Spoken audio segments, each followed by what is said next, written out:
March 14th, 2012, my son Thomas lost his battle with the disease of addiction. I now belong to a club that no parent should ever belong to.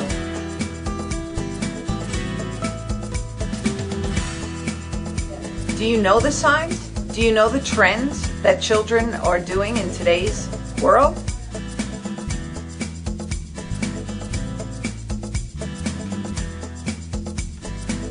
Do you know the signs and symptoms?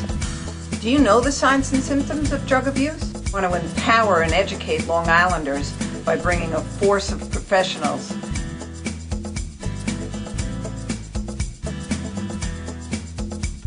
and how to prevent the disease of addiction.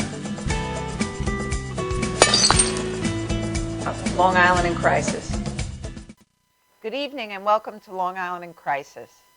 This show is dedicated to the pandemic that is in our country right now. It's not just limited to Long Island, unfortunately.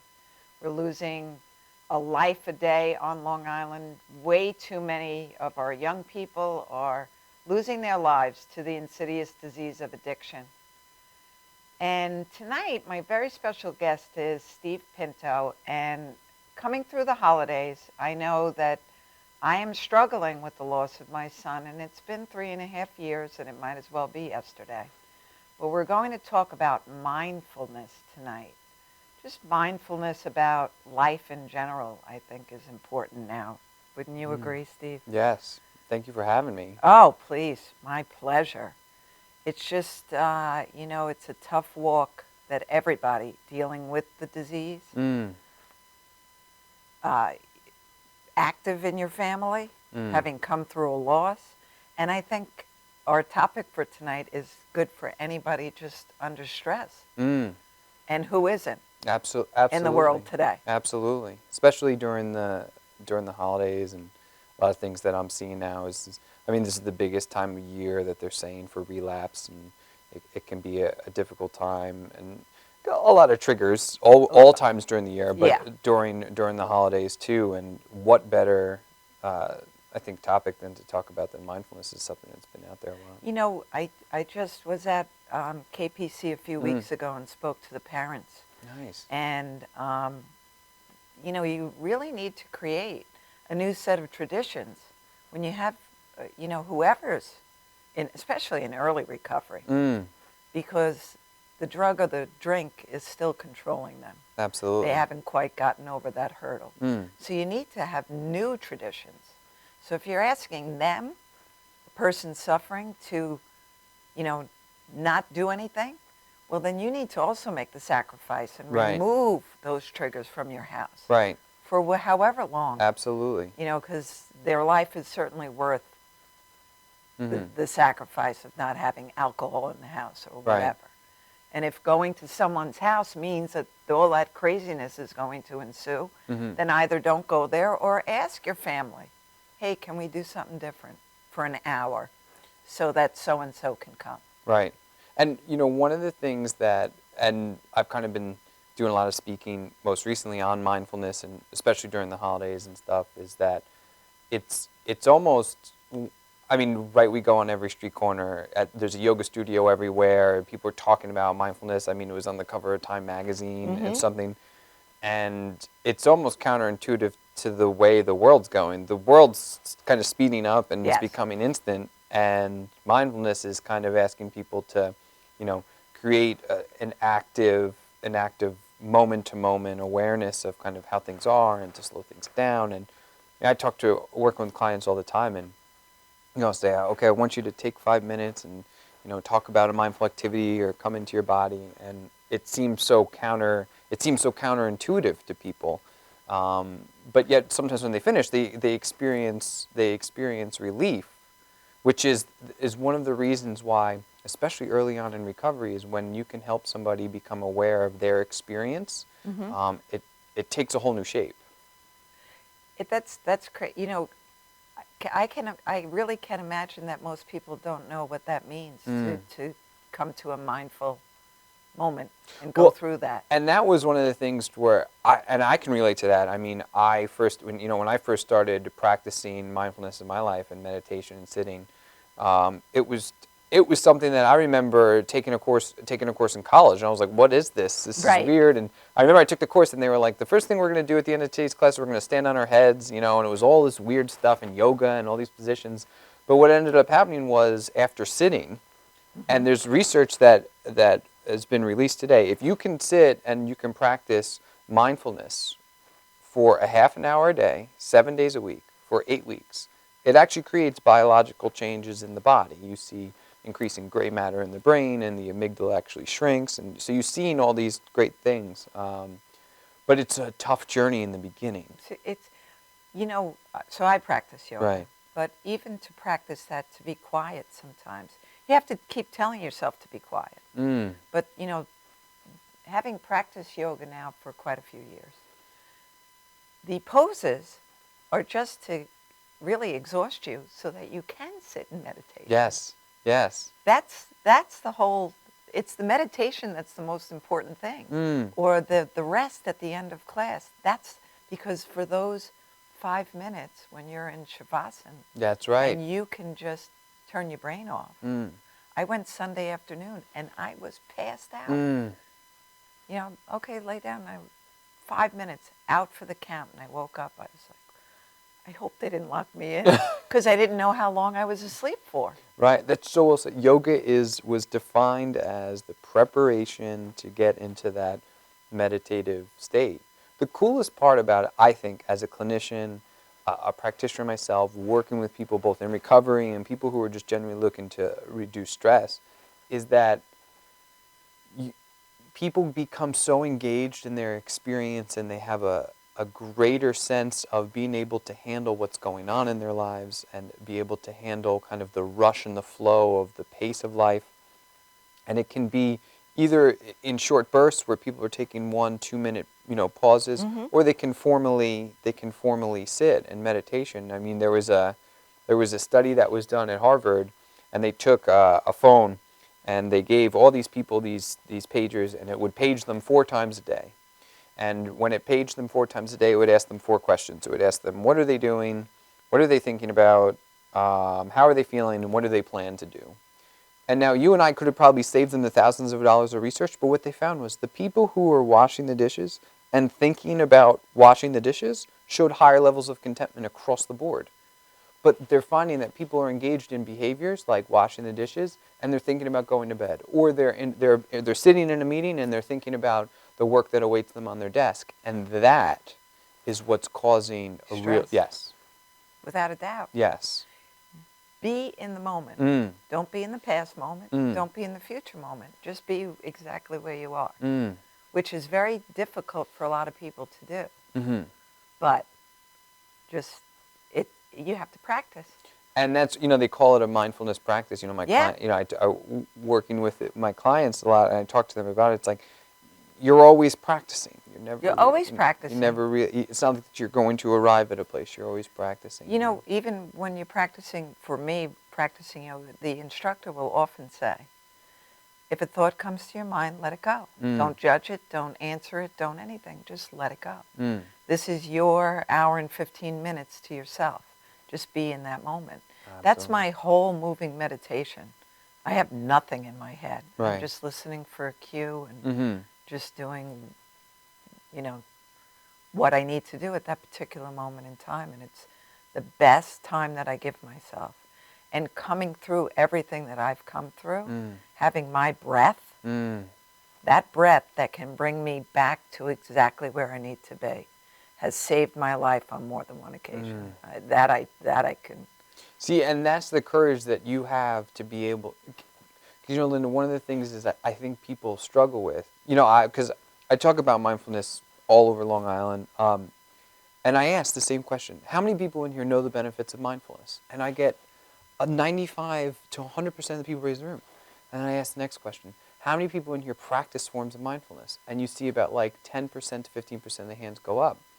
It's because it takes that effort. It takes that courage to really engage in it. And what most people find that I hear, and I can relate to this, and I know you can because you were just talking about it, is that when you first go to sit down to practice, it's uncomfortable. It's Oh, yeah. people are like, Steve, I didn't know I think so much.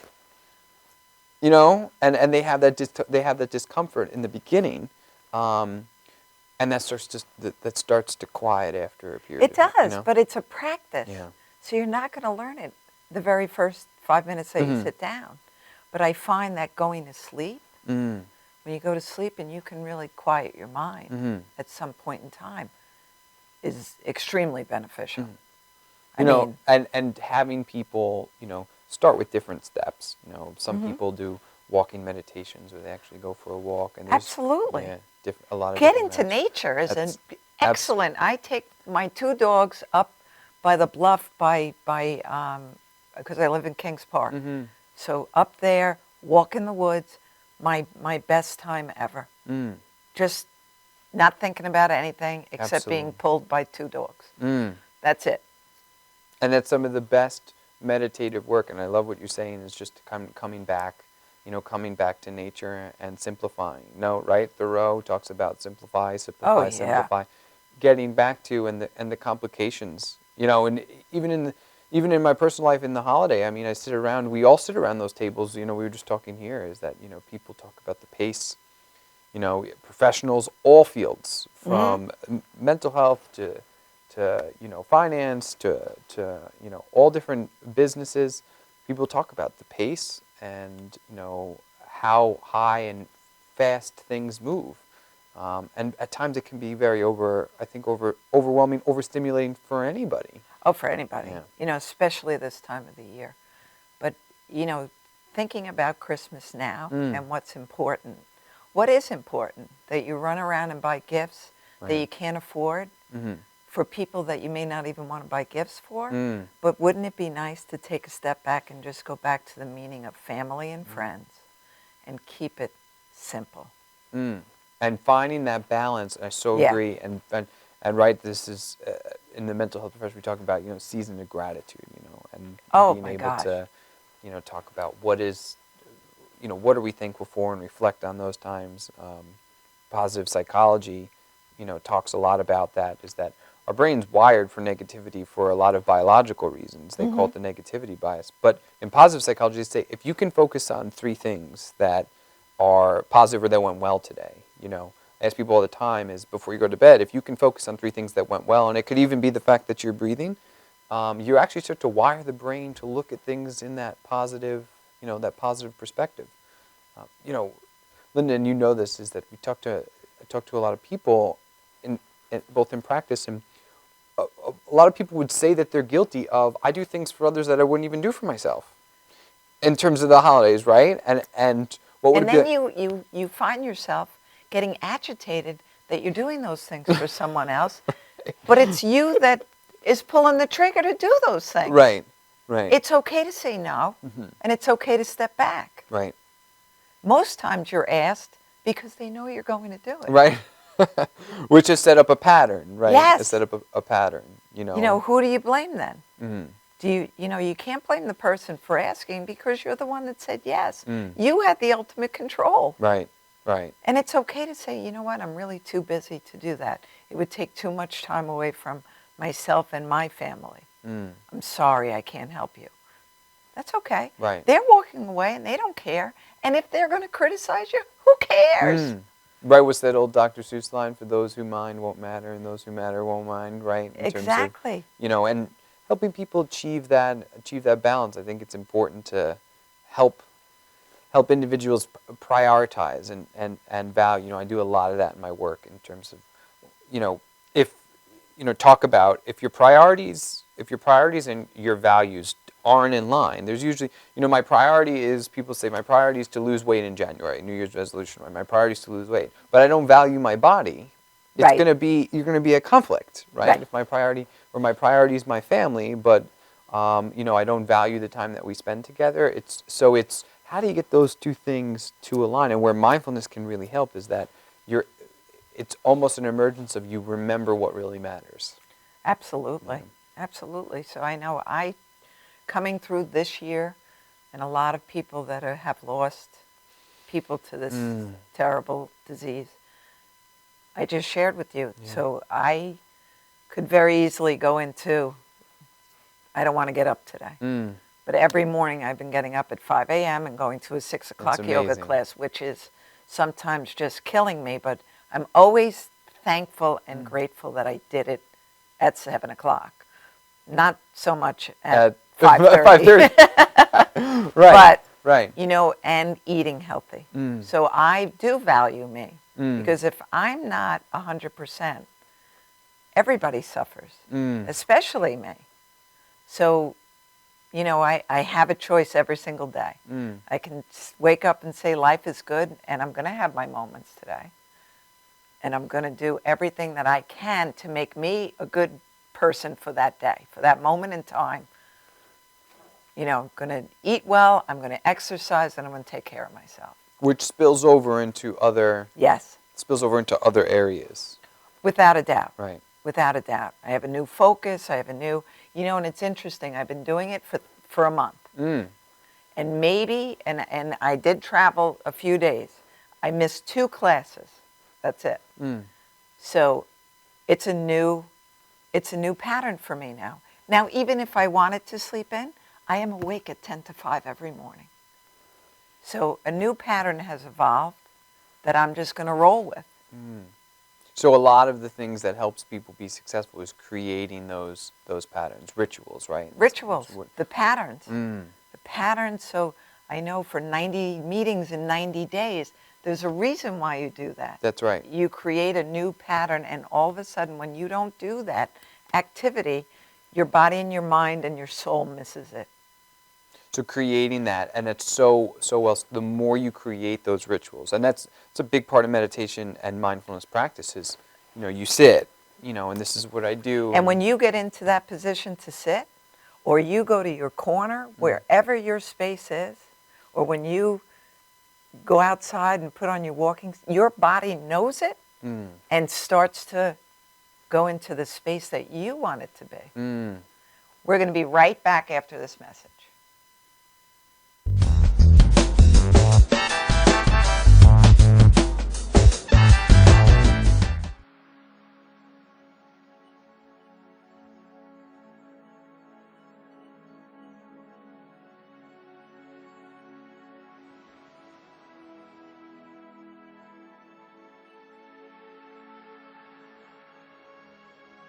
Hi, I'm Tatiana, and I'm a person in long-term recovery from heroin addiction.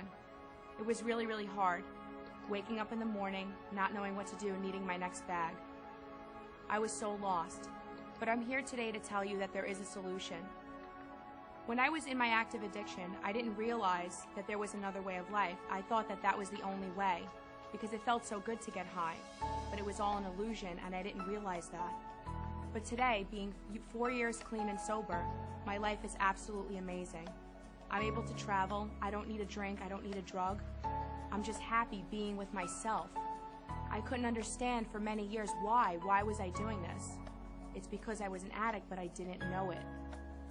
Today, many kids are becoming addicted to drugs and alcohol, but they don't know exactly what they're getting into until they're out of it. And it's our job, it's my job, to stand for these kids, stand for their recovery, and fight for their addiction. So I'm the president of Onward Forever, and I provide recovery services and support. And we're here to help. We're here to just listen. Anything that we can do to help. If you need me, this is how you get a hold of me. Please call 347-244-1550.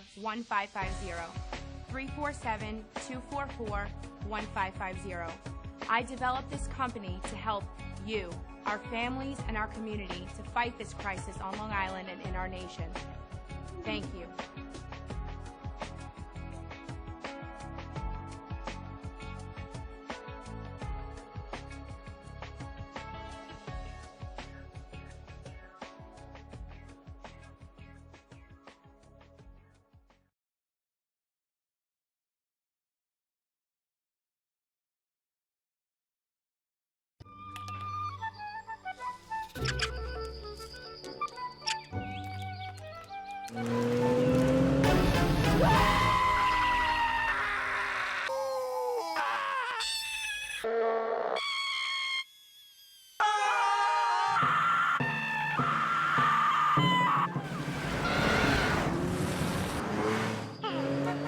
For drivers who want to get the most out of their cars, it's Bridgestone or nothing.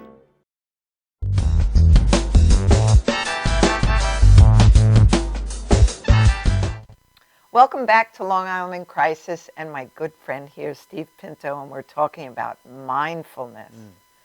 And this goes for anybody, whether you're suffering from the disease or not suffering, but the ability to quiet one's mind gives you the ability to think so much clearer. Absolutely. If you can disconnect for 5 minutes, you will come back to a problem, and the answer will be right there. That I find that works for me. It's so, it's a lot of the times I think people, the chatter, like we said, when people first engage, they get scared of it. It's like, oh my gosh, I didn't know my mind was running that much, and the chatter in the beginning. And the job of the mind is to think. That's what the mind does. It's when you start to become aware of it and you kind of separate yourself from it, and you notice, right, they call it the thought stream, and kind of engaging in it. Your relationship, like you were talking about, your relationship with it changes, and you're able to allow kind of the truth and remember what matters. It's able to come up. Yeah, but people should, always give themselves 5 minutes a day to, if you get up and write down what you're thankful for that moment in time, and do it when you go to sleep. Do that for 30 days. And I've talked to parents. And instead of, and this is the training, and thankfully I think I had it, when I think of my own son, and I have a very profound faith, but I prayed for a strong, peaceful Thomas, so I never question the decision that was made for him, because I have a strong, peaceful Thomas. That gives me complete peace in my heart. Does that mean I don't grieve him? As every second of every day I grieve.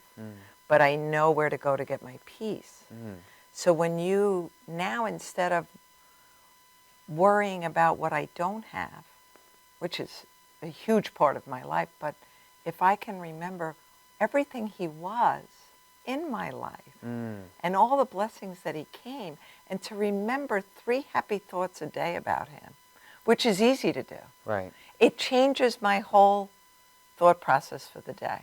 It's so, there's a great, when you're saying this is jogging my memory, there's a great Man's Search for Meaning, right? Viktor Frankl writes a great book that talks about guy survives the Holocaust, and he's got a quote. He says, between stimulus and response, between action and the way we respond to it, there's this space. And in that space lies our power and our freedom to choose our destiny. He talks about there's this, and I can say I'm totally guilty of this, is that there's been times where I feel when someone says something to me, I need to respond. When, an email's written to me, I think I need to write back right away. And a text message comes and I feel I need to respond. But there's that urgency is not really necessarily always there, right? Right. Because what's the old line? I asked that, teenagers sometimes to take, put their cell phone down, and what's the first thing they say? Well, what if something happens, right? I said, well, things still happened in the 50s when people's phones were attached to their, but they worked it out, Yeah. But their level of urgency has changed, right? Yes. So how you deal with the way things are presented in your life and the way you respond to them, I have to tell you, mindfulness, not only have I seen it with clients, I've seen it personally and professionally, things change. Oh, my goodness. First off, you should never respond, because the first response you're going to have is probably not the best. Right. And that can lead to a lot of other things. So take 5 minutes. Right. And Absolutely. really think about what's going on in that second. But the youth or our young people of today, everything is immediate. Right. Food can be cooked immediately in a microwave. Their cell phone has them attached to everything. So there is no period that they get to disconnect and say, oh, let me think about that. No. Yes, and we were all stupid teenagers, and we did do things, but there were a lot of other, we couldn't respond.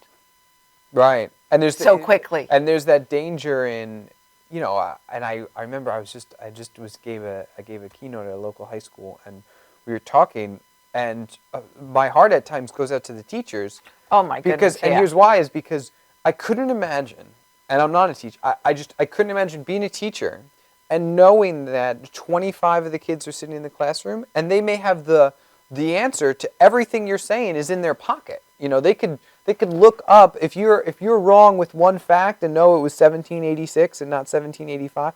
You know, the kids know in their pockets, and that's, you know, the illusion to think that I have the answer to everything on me is really difficult, because A, you think you know everything, which is right, difficult, but B, the questions that you don't have the answer to become that much more difficult. Like, what is the meaning of this? Or where do I find happiness? Or how do I get fulfillment? Or how do I deal with this stress? I mean, if you Google stress, you'll wind up on WebMD till 2 a.m. and wondering what, right? It's like you never Google rash. You'll have stress about having stress. Right, and you know that, and when you don't have the answers to those difficult questions, that's when things start to compel, and people, and that's what mindfulness kind of really talks about in normalizing, is that when we feel like we don't have the answers to those questions, we feel like, whoa, something's really wrong with me, that my thoughts are racing that much, that I question these things, and there's a normalization of that I'm experiencing these things and that it's okay. Absolutely. Yeah. And you don't have to have all the answers in one day. You have 3 problems and you get 1 solved, and 2 wait till the next morning. The world's not going to stop. Just let it go and let it be for the next day. And learning the patience and tolerance, and being able to increase that and to deal with that. I mean, and I'm sure you see with all especially the young people, that's why we're turning to a substance.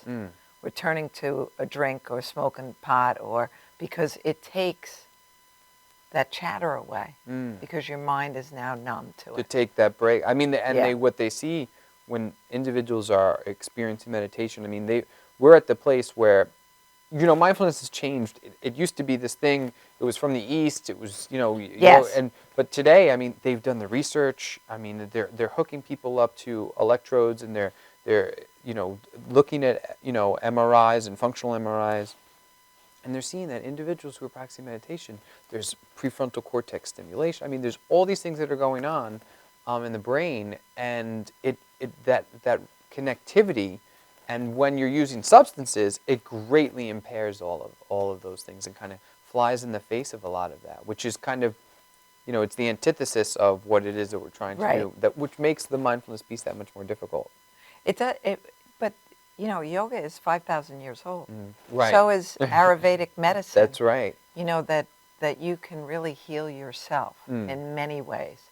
But now we are, as a Western culture, acupuncture is very popular now. It's on the health insurance panels. You can go get acupuncture on health insurance. Will cover it. It's phenomenal. It's phenomenal. Absolutely. So there must be something to bringing both those worlds together, Eastern and Western philosophy. Absolutely. You know, but the mindfulness, you can really heal yourself, and or I think that's the piece of well-being that everyone needs to have to prevent heart disease, obesity, a lot of things you can halt in its tracks. So, I mean, I can't quote the research, and it's just, there's so much of it out there that it's so overwhelmingly positive in what it's doing, like all the things you're saying, you know, heart disease and blood pressure, and, you know, even slowing, you know, Alzheimer's. I mean, all these things. Oh, absolutely. You know, it's something that's been really, it's kind of revolutionized.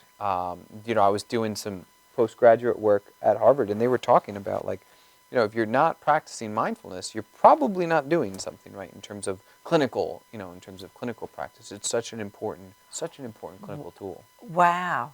So how are you teaching?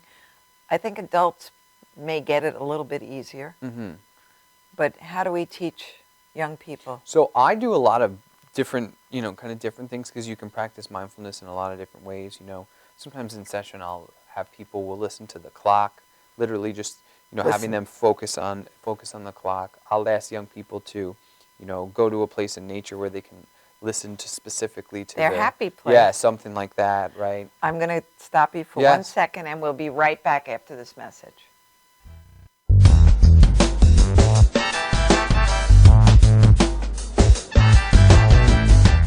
Galaxy Luxury Coach is a full-service limousine and party bus company. Family-owned and operated, we are an industry leader with over 25 years of experience in providing best-in-class luxury transportation for your special event. Whether it's your precious wedding day, an all-day wine tour out east, your high school prom, that special birthday, or just an amazing night on the town, our professional chauffeurs stand ready to ensure your special event is truly special. Galaxy Luxury Coach has one of the largest and modern party bus fleets in the New York area.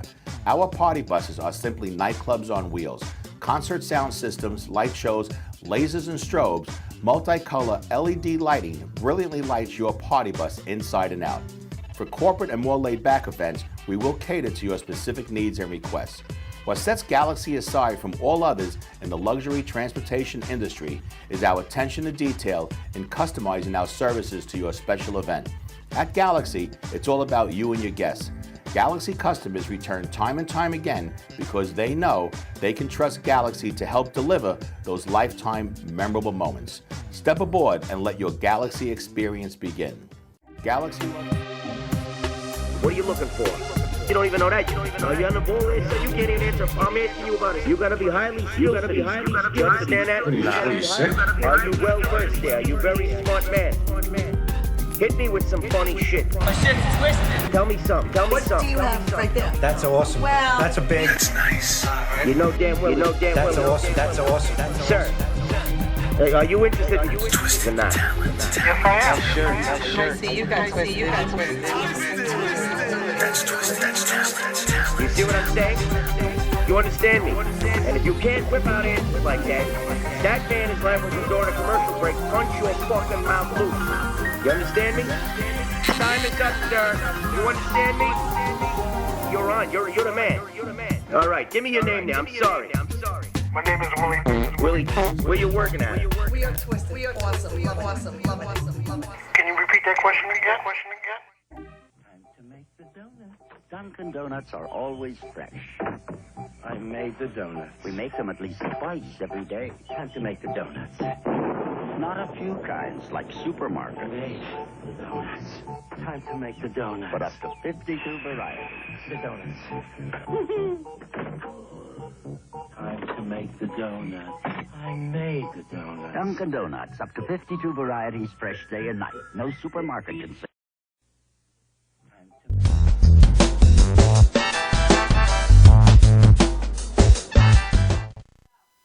Welcome back to Long Island in Crisis, and I can't think of a better subject, really, especially the Tuesday after Thanksgiving, when Cyber Monday and Black Friday and all the insanity ensues. Absolutely. To slow down life. You know, and that's one of, and this is the time where the pace during the holidays, you know, picks up. And, you know, I think the big component with mindfulness and mindfulness practices, it gets to the other piece, which is the compassion, which is a huge part of, you know, they did this, they were talking in mindfulness, and there was a famous physicist, I can't recall his name, I think it was John Donne, and he would said, you know, the principles of mindfulness are focus, attention, right, and, you know, a level of contemplation, concentration, right. And he said, well, a sniper has focus and has attention and is certainly concentrated. Is this examples of mindfulness practices? And what he was kind of making the point is that that's where, you know, you can have those things, but if you have those things without the non-judgmental compassion, you're missing a big chunk of what mindfulness really is. And that's where the compassion, and most importantly, the self-compassion comes in.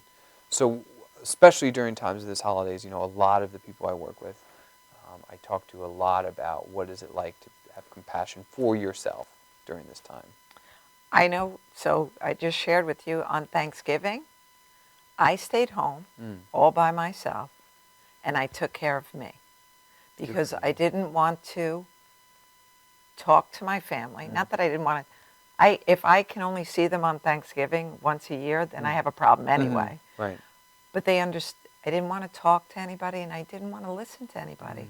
I just wanted to be, period. I just wanted to be quiet, because without stillness and without being quiet, you can't hear what really your soul's trying to say to you. Right, and be aware of all the gifts. Yeah. You know, that come Absolutely. So that's awesome in terms. And I talked to, that's, and Linda, you're hitting on it right on the head, which is just, you can take care of yourself in a lot of ways. I talk to clients, and I went and got this, I did this, I got a manicure, a pedicure, or I went for a massage, and which are all good ways of taking care of yourself. But you could sit with a nice cup of tea, and that could be self-care. So it's a lot of different. Absolutely. It's in that perspective piece Yes. again. It's just sitting and instead of putting someone else first. I used to have a sign when my kids were little. If the mama isn't happy, nobody's happy. So, because that person usually goes to the bottom of the list. Right. But when you put yourself first, when you are happy, you truly can give more to other people. So well said. Instead of being angry that you have something else to do. But I've also noticed during the holidays, and I've experienced, especially when your children are little, all the presents are open in 15 minutes in, which has taken you, and you're So depressed true. Right. that it's over now. Right. But it's not over. Mm. The holiday should continue. It's All that throughout right. Yes. It's just that feeling that you should have. What is important is being with your family, just looking at the Christmas tree and being quiet. My dad and I used to my dad loved to lay under the Christmas tree and look up. Oh. So he taught me that. So every year, that's what I do. I get down on the ground. I always fall asleep there. I love that. And just look up at the branches. Just look up at the branches and smell that undeniable evergreen smell, which sets me into a whole nother world anyway. Oh. But to be able to just be aware of that and sit, turn off all the lights, and just be under the tree. Right, and you're right, and in Christianity, you call it plugging in. Like, what do you do to plug in to be able to listen? And right, and a lot of those, that's the words and like the vernacular that comes along with mindfulness. What's coming up for you, or what do you notice, or the thought stream and those words. And for some people, even thinking in that realm is different. What do you mean? What's coming up for me? Right. And right. like what's building and being aware of the things that you're feeling. I mean, what a skill, right? To be aware of what you're feeling when you're feeling it.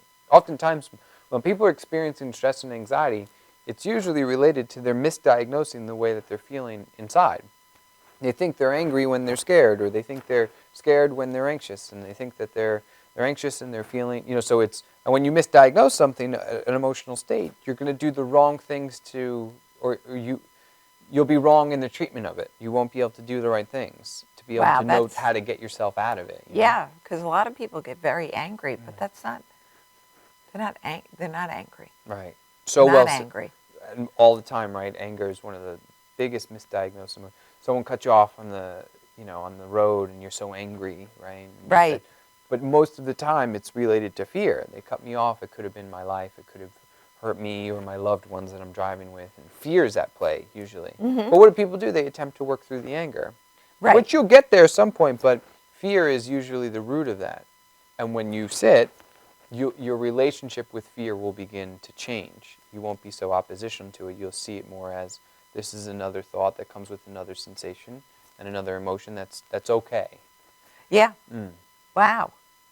It changes things. They talked, a big part of the talk that I do is that, they say if somebody is scared to fly, right, and, they get on the plane anyway and they're just scared and they land in LA and everyone cheers and it's good, and then they have a fear of flying, but they fly anyway.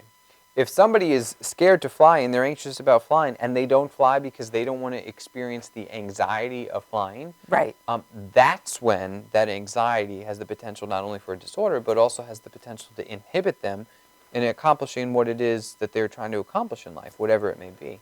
What mindfulness does is it helps you begin to tolerate discomfort, right? The old line, and listen, George Harrison, this will pass. I mean, if you sit with something long enough, traditionally, it will pass. But anxiety, Linda, and you spoke about this earlier, anxiety is, I'm in this state now, and I think life is going to be like this for the rest. That's it.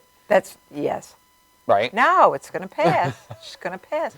Right. So you practice yoga too. So right. That's why sometimes when you're in a very difficult position or a challenging, not difficult, because I wouldn't say that anything's difficult.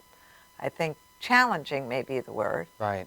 How do you deal with that Right. at that moment in Right. time? When you go to your breath, Yeah.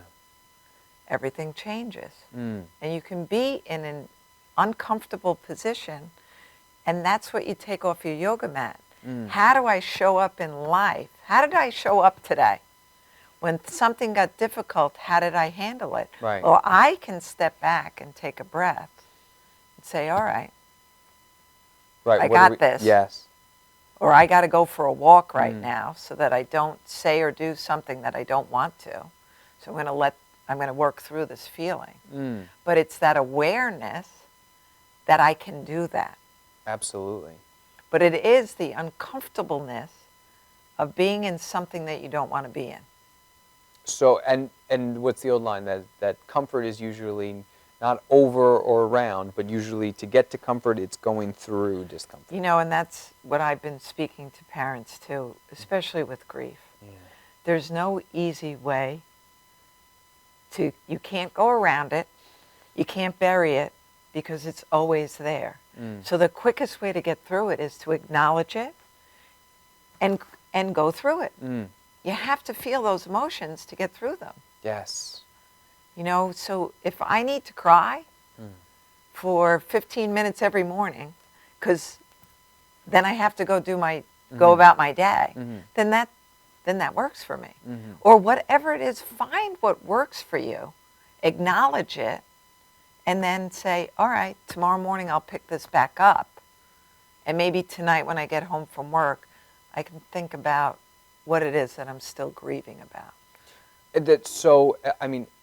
And Linda, you spoke about this earlier, which is avoidant behavior, whether it's a negative emotion, substance abuse, it becomes the root of the dysfunction. It becomes the root of the problem, is that usually when you're avoiding something, whatever you're using to avoid it, in this case, a lot of times drugs and alcohol, right? But people use sex, gambling, food. It's what it is you're trying to avoid. Very rarely is the situation. It's the emotions that the situation create. Absolutely. That's Absolutely. what you're saying is so Without a fundamental. doubt. But, you know, during this time, yes, we can always go to drugs and alcohol. Always. Because people are going to pick that up to be numb. People also pick up, this is the time of the year when every candy, cookie, and everything else comes your way. Sugar is, you know, that's a feel good for a moment feeling. In January, you're going to hate yourself. Right? So everything, you know, why am I eating this? Why am I drinking this? Why am I doing the things that I'm doing?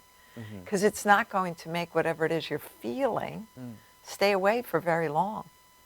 And what role or what purpose does this play for me? What's the goal in doing this and being able to create a vision for yourself is really important. I mean, what's the statistic I think is like, it's ludicrous at this point. I think like 80 after two weeks after January 1st, people fail at New Year's resolution. And it's like by the end of January, 85% of people don't accomplish. Like it's, Right. Right. And then you beat yourself up for it because you feel like you failed. That's not failing. That's just setting an unrealistic expectation for you. Right. You know, so no, you don't have to. You're not going to lose 30 pounds in the first 4 days of January. So don't set yourself up for that. Right, And right. you're not going to have a bikini body in Right. 2 weeks. So accept that and just start out. You know, just move through whatever it is and let go of the rest. So well said. Right? Just Absolutely. let it go. So well said. Crazy Tony Horton from P90X. Do your best and forget the rest. Yes, Tony. Yes, I've heard that. Right? Absolutely. Do your best and forget the rest. Who cares? You do it, you don't do it. I move through my yoga practice. Some days there are poses that I can do with no problem. Some days I just can't do them. Do I yell at myself? Do I feel bad? No. I just say, all right, today's not my day for that. Right. And that's the non-judgmental piece of the mindfulness. You know, Yes. being able to go through with non-judgment. And you have words, right? And that's a big piece, is like just this moment, or for now, or just this, or, you know, allow. All those things that's talking about how you can sit more with the moment and sit more and tolerate kind of difficult emotional states. The word we use in the field is called distress tolerance, increasing distress tolerance. How do we increase the ability to handle distress? And that's huge. Yoga, meditation, mindfulness, all that's huge in helping people handle distress, because when you're in the stressful event, anxiousness. All people want to do is, traditionally, it's painful. And right, we want to run from pain and we want to run towards pleasure. I mean, that's Freud's pleasure principle. But it helps us, what we're trying to set up is, how can I tolerate this discomfort? Because like you said before, as soon as I label this as discomfort, I recognize what this is, I can work through it quickly because I'm not fighting it. You know, what we resist, right, Carl Jung, what we resist will persist. Oh, absolutely. And we'll be right back after this message.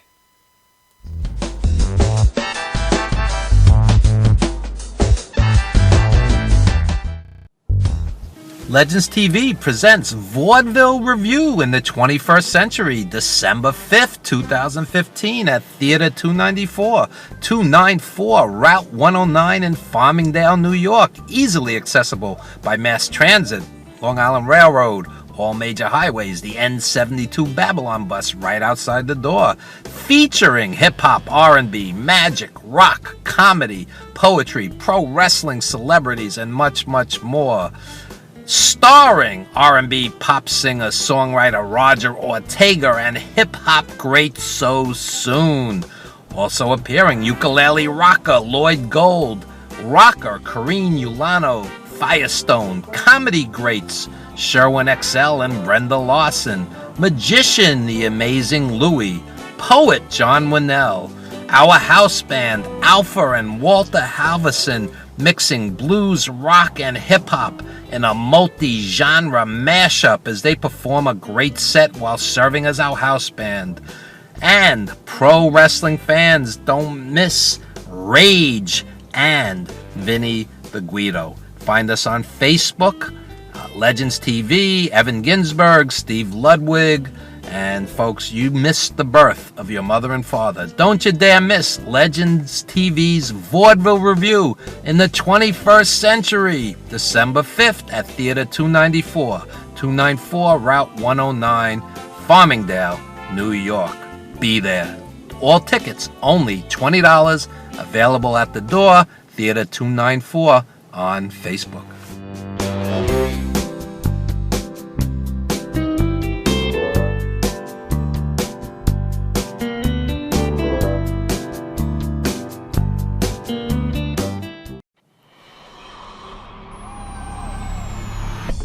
Elegant Properties International is a New York-based real estate company that services clients all over the world.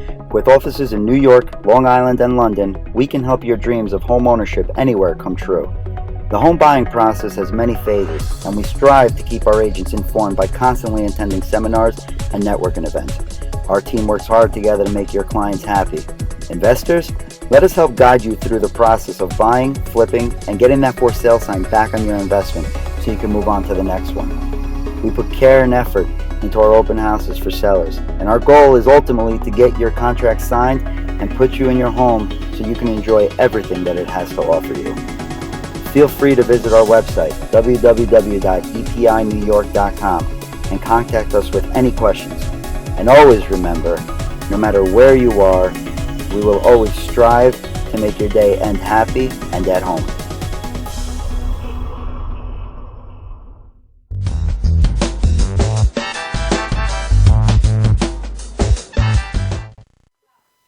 Welcome back to Long Island in Crisis. So we've just been chatting a little bit about, you know, the crazy walk that you really can allow yourself to have and really grab life. Grab life. Absolutely. And it's when you're engaged in it, in life with that sense, you know, in the mindful way, right? And you're engaged in that moment-to-moment thing. Like we were just talking in the break, is you're engaged, and like this whole thing starts to flower. This whole thing starts to blossom. Oh my goodness, it's amazing. And things take different meanings, and you're able to, the number one thing I have to tell you, not only in my personal life, but professionally and working with people, it opens up perspective. It gives perspective. You know, I would say probably most people just want to get through the day and get home. That's what their day is. I don't want to get up in the morning. I don't want to go to work, but I'm at work and I can't wait to get home. And then I'm really bothered by the fact that I have to go to sleep and I have to get up and do that all over again. What joy have you found for yourself in that? What joy have you found during the day? Did you enjoy your children? Did you enjoy your spouse? Did you enjoy your significant? What did you enjoy? And mindfulness helps individuals take Yes. pieces. Start with the pieces that you can take from it. The little antidotes. You know, those little textural moments that you can start to create, and you weave them in. And what happens over a period of time is not only does, I think, personality, but perspective starts to shift. The mind starts to slow. It's not, and the judgment, right? And the judgment we were talking about. judgment is, you know, and I keep, so shame and stigma with this disease. So well said. Many people may criticize that my son died and say, oh, well, it's a divorced family. Oh, it's this. Oh, it's that. I don't care what anyone that's close to me knows who I am, knows what I stand for, knows my integrity. Anyone else? Go ahead. Right. Think what you want, because your thoughts don't matter to me. Your opinion of me doesn't matter. And if you have time to have an opinion of me who you don't know, then your life must be pretty screwed up. And that's how I look at things. So it's like a separateness. Yes. Right. I don't care about what I don't need to care about. Is that a good way to No, put it? no. And it's Right? creating that, creating that space, creating that, because it sounds like you're talking about attachment, right? So you're not as attached, not as engaged. I'm not attached of opinions of me by people that I don't know. So I can go to Wallbaum's on the way home and see somebody not knowing what's going on in their life or anything else. How can I make a judgment about a person I don't know? Right. So when we talk about especially this disease, and no one can know what's going on in our house. Really? Right. What's going on in your house? You have a disease in your house. So if, God forbid you had cancer or something else terrible, you'd be happy to share that.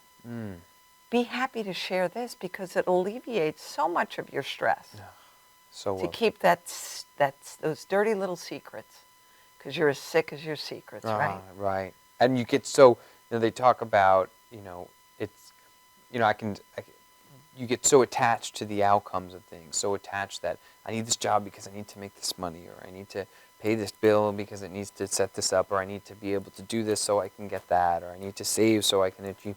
And we get so entrenched and so attached, and what this thing, global appraisal, like stepping back and looking down, right? They say it all the time in business, and I work with a lot of people in the city, it's you get so busy working for your business that you never get to work on your business, which is a whole nother perspective. Is my goodness. Sometimes when you're in the boiler room, you're like in the ship, like, well, who's steering this thing? Because Exactly. Exactly. Yeah.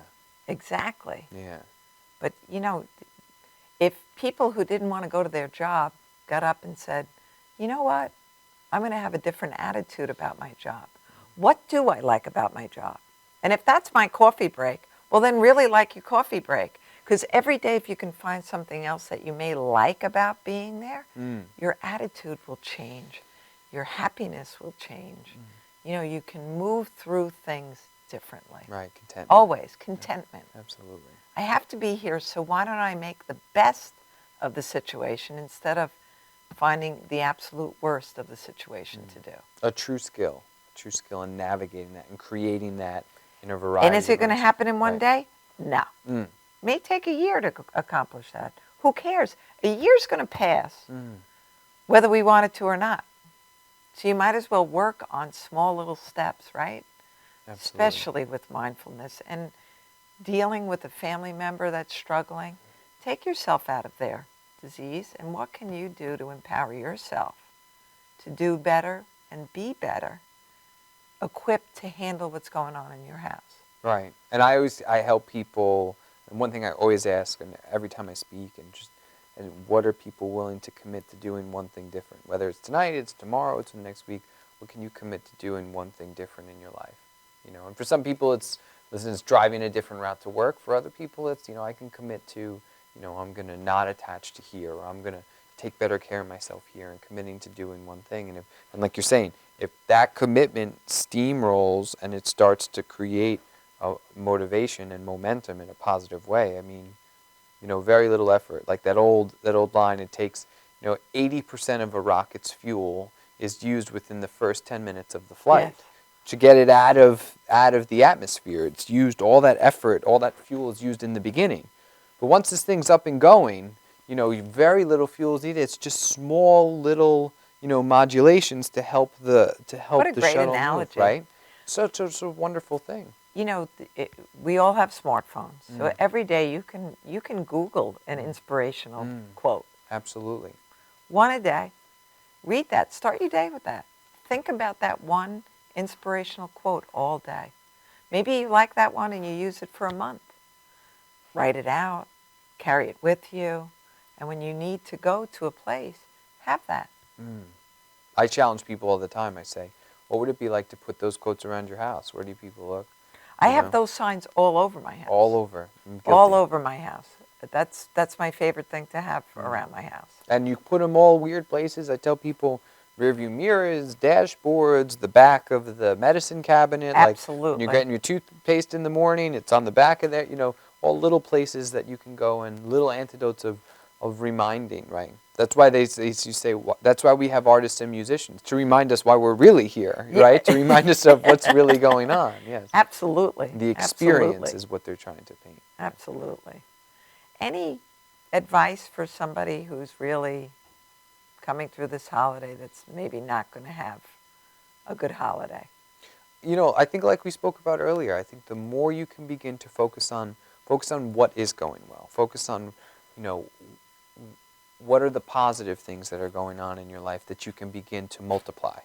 Immediately, traditionally we're trained to begin to explore what, how the world is treating us or the things that aren't going well. What I don't have. What I don't have, right, and what I do want. But what do you already have in your life that you're thankful for? And what traditionally people notice is they notice to start to change. I do a little mini experiment when I talk. I ask people 3 things that they're grateful for, right?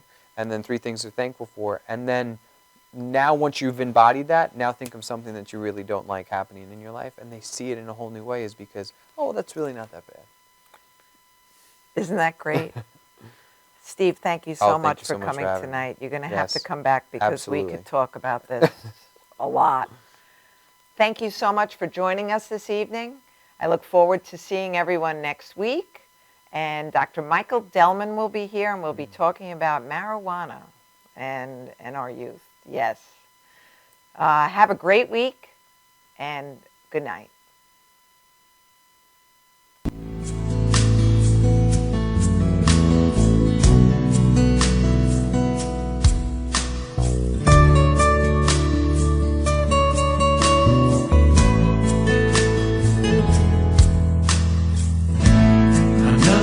Dark hotel room, musty peeling pale. Time to pull back those shades.